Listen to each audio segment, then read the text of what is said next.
Hey, so I'm going to show you how I went about trying to replicate the mix on Davidian off the album Burn My Eyes by Machine Head. This one was recorded and mixed by Colin Richardson in, I think it was recorded 93, released 94, so sometime around then. Pretty old mix by today's standards, but it still holds up, still sounds pretty cool. First off, I'm going to look at the guitar tone. So first off, I'm going to look at the guitar tone.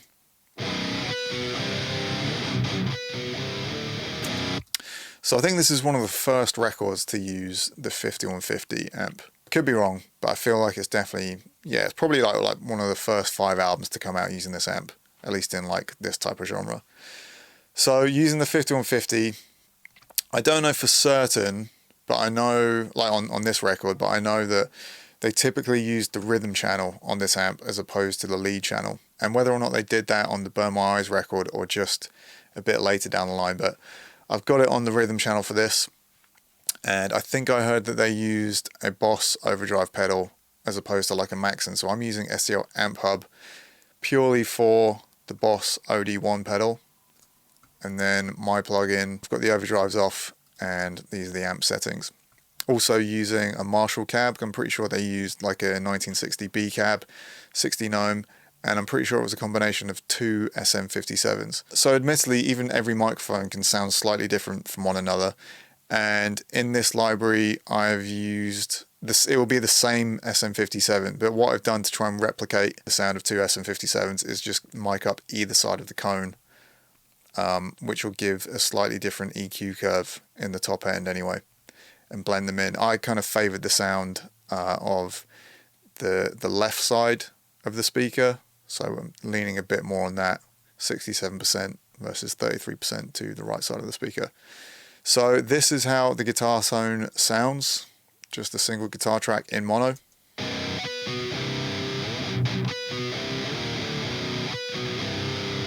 Or near enough mono. So again, I'll open up the amp settings and we can talk about those. So the gain turned up quite a bit. Obviously it's the rhythm channel, not as much gain. Mid's pretty low, a bit more high end. I think you can get away with a bit more high end on the rhythm channel. Quite a lot of presence, there's a ton of presence on the record. Low end and resonance aren't too high. There's a lot of low end on this amp, so I didn't want to push it too hard. Now I don't know if there's any chorus on the record on the guitars. There might be. Quad tracking, which is what I've done here, and I think the album's quad tracked, will always give like a hint of a chorusiness as well, so I didn't want to mess around adding chorus to these guitars as well as the quad tracking. And then I'll show you my processing on the guitar bus. So there's quite a bit of EQ because a lot of it is trying to replicate the very specific EQ curve on the album, which may just be exactly how that specific speaker cone sounded, and part of the EQ that I'm doing might be just to try and emulate the sound of a very specific speaker. So up first we've got the C4 compressor multiband compressing like the low end, lower mids.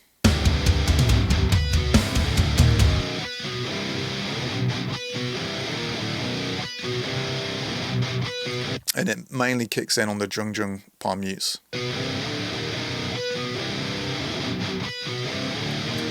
Up next, an EQ.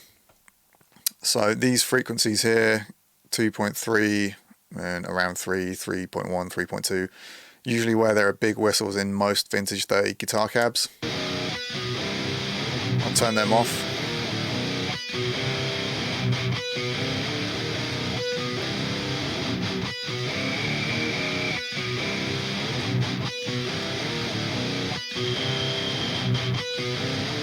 So yeah, both of those pretty annoying.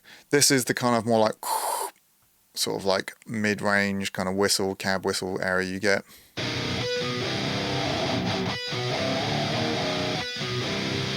So just taking out a little bit of that, taking out a little bit of mids, and then this is another kind of, this is dynamic EQ, again taming that kind of like woomphy palm mute area.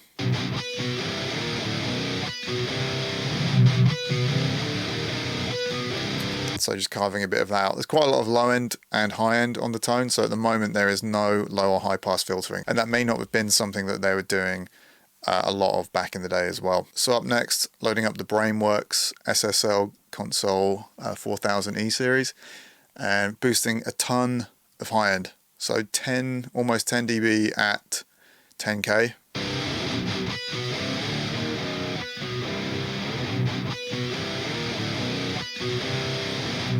And then a bit of a boost around 3.6 with a Q of about 2, which is fairly narrow but not super narrow, and we're boosting that by 2.7.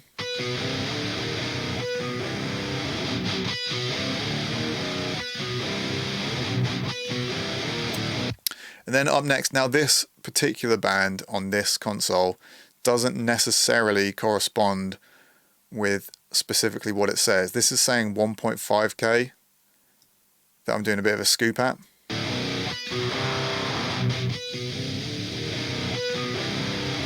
It's actually coming out a bit more at like 950, and this is probably because they were emulating a piece of analog gear and the values of those pots may not have been as accurate as what you can do in the digital domain in terms of correctly replicating the exact frequencies you want to be tackling.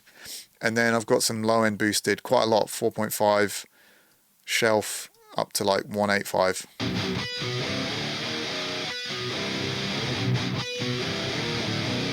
And I can get away with doing that because I did tackle this area here quite a bit, which can be quite problematic. And then last bit of EQ again, those two kind of got the basics of like the general aesthetic of the guitar tone done, and this is just a little bit more tame. So I have used a high pass filter to 66, so there's still a fair amount of low end being let through. Again, even more taming of the lower mids with dynamic EQ here, and that's mainly again coming in on the palm mutes. And then these notches here that I've done, I think might be sort of replicating more of whatever that specific speaker sounded like. And on the record, the kind of peak of the high-end attack is coming at like 4.7. I'm still kind of taming some of those areas.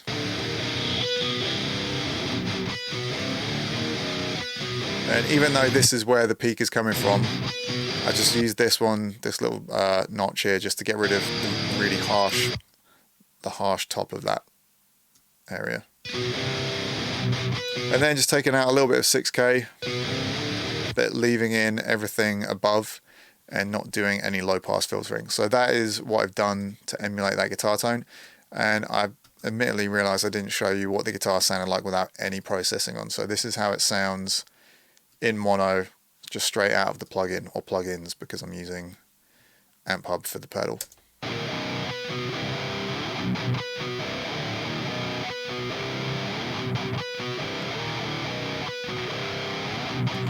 And I'm pretty sure they used EMGs on this record. I'm using Fishman's, so admittedly not the exact same pickup, but a very similar kind of sound. For the bass, I'm using a P-Bass from Submission Audio. It's their Punk Bass plugin, but I'm just using the DI on this.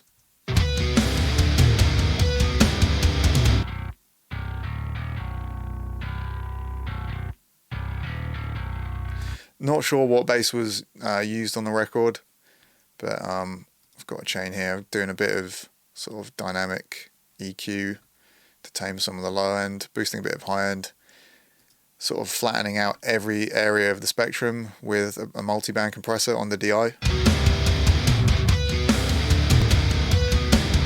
Then sending that into a compressor. And parallax, not going too heavy-handed because it's not an overly distorted tone from what I can hear on the record.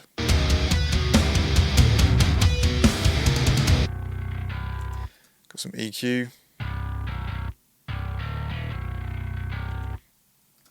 Limiting it to just keep everything under control. I don't like to limit bass too much because the more you kind of go past like -6 dB of gain reduction, you get you lose a bit of the low end and it gets a bit too mid-range focused, and then even more EQ at the end. And I'd say that's a bit of a more sort of 90s sounding bass tone. So moving on to the drums, this is actually a preset from Ultimate Heavy Drums.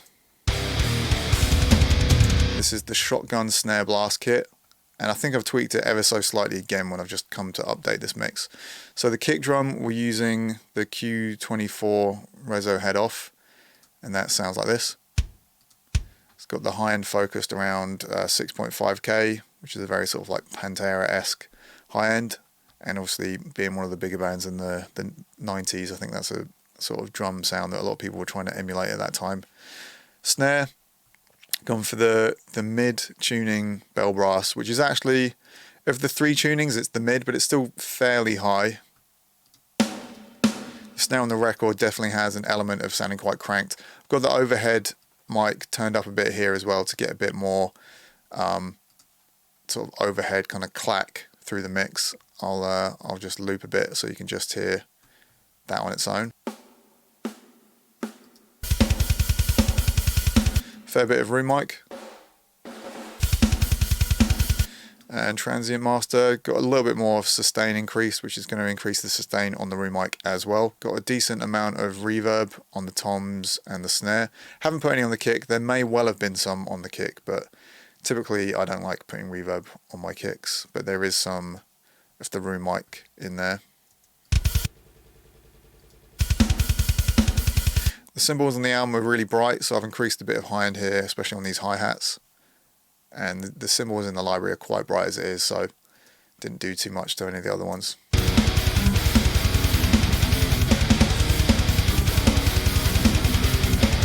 The toms, I feel like they sound pretty authentic at the start here. Really happy with the way these toms turned out. This is the Q set of toms, Q drums. And it starts at a 13-inch, the same drum, but we sampled in a lower tuning, and we moved it when we had it set up. So even in the room mics and the overheads, the higher 13 was set to the left, and then we tuned it lower and moved the 13 to the right. And then we've got the 16 and 18, and they sound really awesome. The 2 floors in particular just have such a fat sound to them, especially for this intro.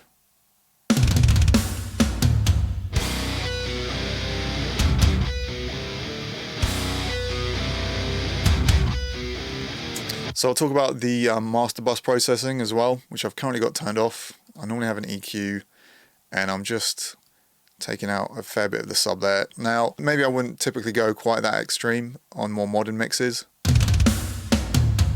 A lot of mixes from that period don't have a ton of sub. A lot of mixes from that era don't really have a ton of sub to them, so I figured I'd just do this as it's kind of like a safety precaution when you're feeding a whole mix into like compression and that kind of stuff.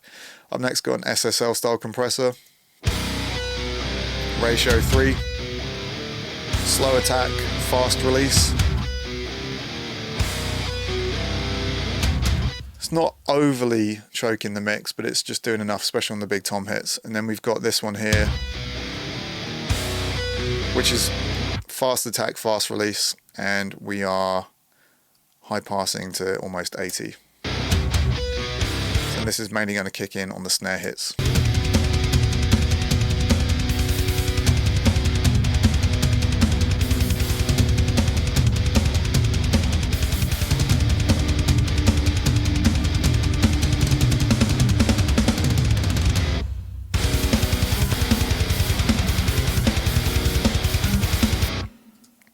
So again, that's not doing too much, but it's just kind of tickling the mix. Then I've got this tape saturation. Obviously the record was recorded to tape.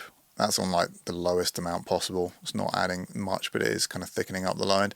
Then I've got flatline, which is clipping the peaks of the snares.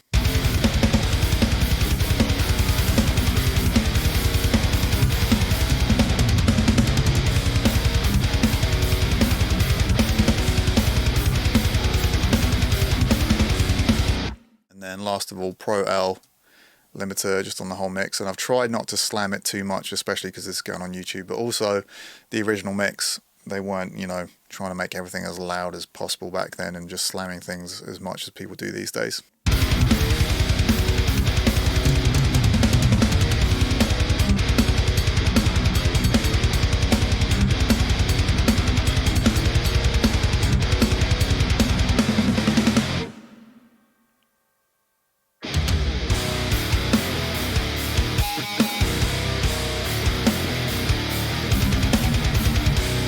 Cool, so that is pretty much everything I did to try and replicate that mix.